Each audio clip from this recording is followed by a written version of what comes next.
The early 90s, an amazing time throughout Eastern Europe as country after country broke free from the Iron Curtain of communism. Across the region, there was rejoicing in the streets. For Belarus, the joy lasted but 3 years before they once again lost their freedom. Alexander Lukashenko was elected. A former agriculture bureaucrat under the old communist regime, Lukashenko re-established many of the trappings of communist tyranny. Limits on free enterprise, election fraud, control of the media, repressive secret police, and a puppet parliament all have manipulated the system so Lukashenko could remain in power. That repression has not gone unnoticed by the Bush administration. In May, Vice President Cheney spoke at a conference that included Belarus's neighbors. All of us are committed to democratic progress in Belarus. That nation has suffered in major wars and experienced terrible losses. And now its people are denied basic freedoms by the last dictatorship in Europe. Under Lukashenko's regime, freedom of speech and freedom of religion have been severely restricted. One example: teaching children about God can bring charges of illegal and deliberate dissemination of religious dogma to young children, something the state says could cause considerable harm to their worldview, rights, and legal interests. Another example, among others, police have been harassing the charismatic New Life Church near the capital of Minsk. Officials are suddenly demanding confirmation of state permission to hold worship services, even though the congregation has worshiped there for years. To have the perspective of Belarusian Christians, we spoke to several of them visiting this country, but were hiding their identities to protect them from government repercussions against them, their families, or their churches back home. We'll call them Anna and Pavel. They say the church has remained hopeful and been active in supporting laws that promote liberty. A boost to that hope came with the presidential elections in March.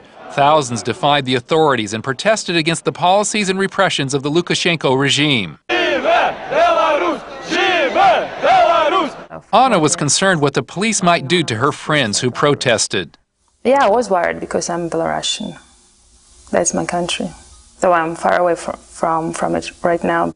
Many protesters were arrested and beaten, others taken into alleyways and clubbed. Pavel is proud of his countrymen who stood against repression.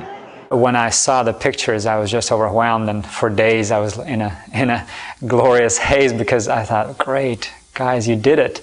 And I know a lot of the believers were there, a lot.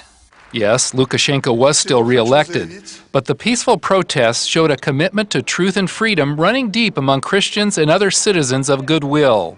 Veteran international journalist David Aikman, a devout Christian, says the government needs to understand that a liberated church will bring social, economic, and personal blessings. Hey guys, we can make society a better place if you take a few of our ideas, if you allow us to energize the population with a desire to behave ethically.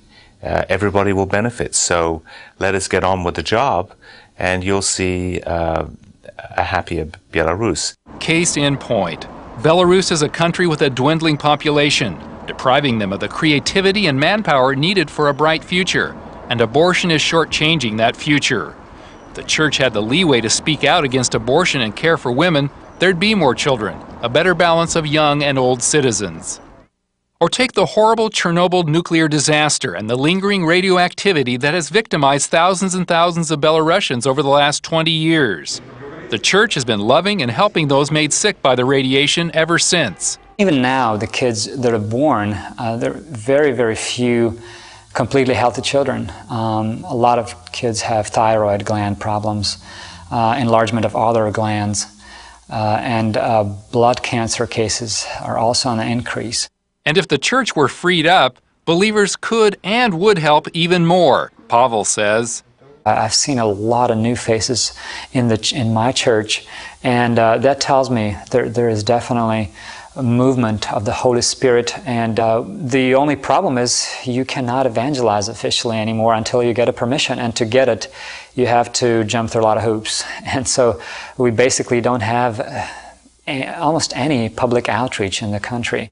Pavel says he prays for his country to gain full freedom, just as he prays for the United States to maintain its freedom and spread it abroad.